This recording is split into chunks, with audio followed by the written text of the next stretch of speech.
অনেকদিন পর ঈশ্বরদী বাজারে মাছের ছড়াছড়ি ভাই। আজকের বাজারে যে এত পরিমাণ বড় বড় মাছ ছিল যে আমার বন্ধু শাইনও ফেসে গেল।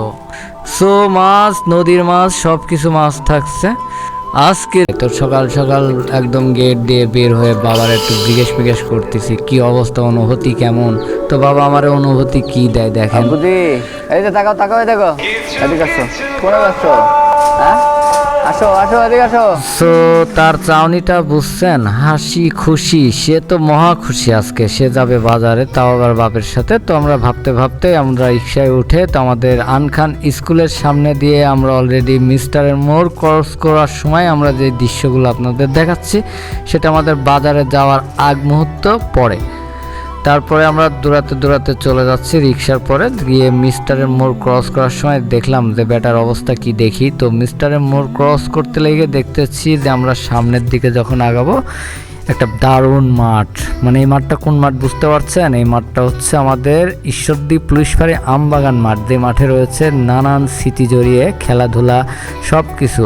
আর পাশেই রয়েছে কিন্তু অসাধারণ লেভেলের একটা পুলিশ ফাঁড়ি, সেই পুলিশ ফাঁড়ির পাশ দিয়ে দেখতে পাচ্ছেন। এবং আমরা রাস্তার সামনে দিয়ে কলেজ রোড হয়ে যখন আমরা ঠাকুরবাড়ির রোডের দিকে উঠি তখন জ্যাম বেঁধে গেছে।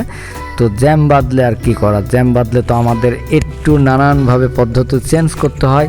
তো আমি একটু চেহারাটা দেখেই নিলাম যে কী অবস্থা। দেখি তো পাশে দেখেন মুরগির থৈলি নিয়ে দাঁড়িয়ে আছে।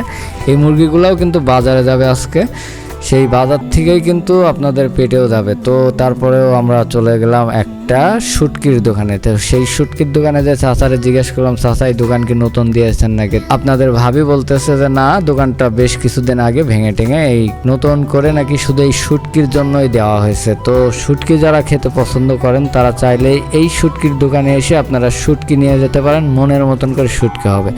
তো আমরা অনেকভাবে দেখার চেষ্টা করলাম, সব কিছু ঘুরে টুরে দেখতেছি এবং আমার বাবাটাও বেশ লড়ালড়ি করতেছে। তারপর মাছ বাজারের দিকে হাঁটলাম, হেঁটে দেখি তো ও মাই গড, এখানে তো নানানভাবে হাজার হাজার মানুষ ভাই বাজার করতে আসে, বুঝছেন। আর এখানে এমন কোনো মাছ নাই সেই মাছটা আপনি এখানে পাবেন না, এত সুন্দর সুন্দর মাছ আছে। আর শাইন নামে যে ছেলেটার কথা প্রথমে বলেছিলাম সেই ছেলেটা এই যে ফাঁসা গেছে মাইনকার সিপাই, আজকে ভিডিওর মধ্যে তাকে পেয়েছি। সে আবার আরেকটা বড় কাতল মাছ তুলে ধরে আমাদের দেখাতেছিল। তো প্রথমেই তো ভালোই লাগলো বেশ কাতলগুলা দেখে।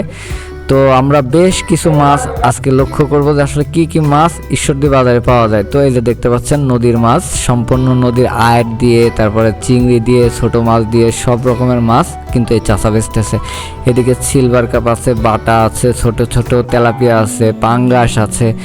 সো অনেক পদ্ধতির মাছ আছে। যারা অল্প টাকায় মাছ কেনে তারা এই সাইড দিয়ে কেনে, আর যারা একটু বেশি দামে কেনে তারা ওই যে আমার বন্ধু শাইন দেখতে পাচ্ছেন দাঁড়িয়ে আছে, তো একটু ওইদিকে যে নদীর মাছটা নিয়ে আসে, বুঝছেন, যাতে সুস্বাদু হয়। তো সবাই তো আর সুস্বাদু মাছ খেতে পারে না, যার কারণে এই লাইনটা দিয়ে তেলাপিয়া দিয়ে যা কিছু আছে সব কিছু তারা নিতে পারে।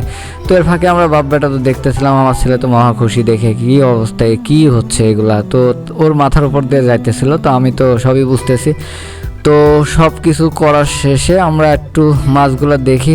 এই যে বাইন মাছ থেকে শুরু করে গলদা চিংড়ি টিংড়ি যা কিছু আছে দেখেন ভাই, অনেক রকমের মাছ আছে। আর এই যে বোয়াল, তারপরে আর তারপরে আপনার এটা কি বলে, ফলই মনে হয় সম্ভবত আমাদের দেশের ভাষায় বলে। সো আপনাদের ভাষায় যদি কিছু জেনে থাকেন অবশ্যই জানান। তো মাছ বাজারের পাশেই দেখেন একটা ওষুধ বলতে এই যে পাল স্টোরে, এইগুলা কি আসলে আমি ঠিক জানি না, তবে আমাদের দেহর অনেক কাজে লাগে, রক্ত পরিষ্কার থেকে শুরু করে অনেক রকমের অনেক উপাদান কিন্তু এর মধ্যে রয়েছে। পাশেই দেখতে পাচ্ছেন পান সুপারি সব কিছু রয়েছে। যারা পান সুপারি খেতে ইচ্ছুক তারাও চলে আসতে পারেন ঈশ্বরদী বাজারে। নারিকেল থেকে শুরু করে যা যা লাগবে ভাই একটা বাজারের মধ্যে সব কিছু আছে, একটা সংসার। ও ভাই, তারপরে দেখতে পাইলাম আমরা এখানে তিতল। সব থেকে মজার বিষয় হচ্ছে যারা তিতল খেতে পছন্দ করেন টক, তারা দেখেন এই তিতলগুলা কিভাবে আসে বস্তার মধ্যে থেকে কেটে তারা শাপল দিয়ে ফাঁক করে এই জিনিসগুলা পরে বের করতেছে, বের করে করে এগুলা হচ্ছে আপনার মিনি প্যাক করবে, মিনি প্যাক করে করে এগুলো আর কি হাফ কেজি 1 কেজি এইভাবে বানাবে। তারপর ড্রাগন দেখতে পাচ্ছেন, দারুণ দারুণ ড্রাগন আছে। তারপর বাচ্চাদের জন্য স্যান্ডেলও রয়েছে দেখি, বাবা এত সুন্দর সুন্দর কালেকশন যে ঈশ্বরদী বাজারে ওঠে ভাই, যা দেখলে মাথা নষ্ট হয়ে যাবে। এবং আপনাদের ছোট ছোট বাচ্চাগুলোর জন্য যে যারা খুঁজতেছেন যে আসলে সুন্দর সুন্দর স্যান্ডেল পাচ্ছেন না, আমাদের এই ভিডিওর মধ্যে থেকে দেখলে আপনারা কিন্তু দারুণভাবে সেই স্যান্ডেলগুলোও খুঁজে পেতে পারেন ঈশ্বরদী বাজারে। সো তারপরে আপনাদের ভাবির বায়না ধরলো একটা স্যান্ডেল কিনবে, সো কি আর করা, স্যান্ডেল তো কিনে দিতেই হবে, তো দিলাম। দেখি এটা সে পছন্দ করেছে, তো আমারও ভালো লাগলো, বললাম যে তোমার যেটা পছন্দ সেটাই নাও। তো আমার জন্য একটা গিফট আছে, সেটা ভিডিওর শেষে দেখাচ্ছি। তো আমার বাপকে ধরে হাত ধরে হাঁটতে শুরু করলাম। বাস হাঁটতে হাঁটতে আমরা রিক্সায় উঠে বাস একদম এক টানে ঈশ্বরদী ঈদগাহ রোড। এবং ঈদগাহ রোডটাও এত সুন্দর ছিল ভাই, সেদিনকার ওয়েদারটা ভাষায় প্রকাশ করার নাই। দেখতেই পাচ্ছেন কি সুন্দর, পাশেই কেন্দ্রীয় গোরস্থান। সো আমরা গোরস্থানের আর কোনো কিছু না দেখিয়ে আমরা সুদা আমাদের এলাকার দিকে, ওই যে দেখতে পাচ্ছেন আমাদের বাড়ি, এবং বাড়ির ঠিকানায় চলে যাচ্ছি। পাশেই এবার আপনাদের দেখাবো আমার সে কাঙ্ক্ষিত গিফটটা। এই যে দেখতে পাচ্ছেন আমাকে একটা সে স্যান্ডেলও কিনে দিচ্ছে। যাক আলহামদুলিল্লাহ, ভালোই লাগতেছে আমার পায়ে বেশ। তারপরে কি আর করা, একটু হাত দিয়ে 4 দিন নেড়ে দেখলাম, দেখার পরে ভালোই লাগলো। তো আজকের ভিডিওটা এই পর্যন্তই ছিল, সামনে নেক্সট আরও ধামাকা কিছু নিয়ে আসতেছি। ভালো লাগলে পাশে থাকবেন, লাইক কমেন্ট শেয়ার করবেন। আল্লাহ হাফেজ।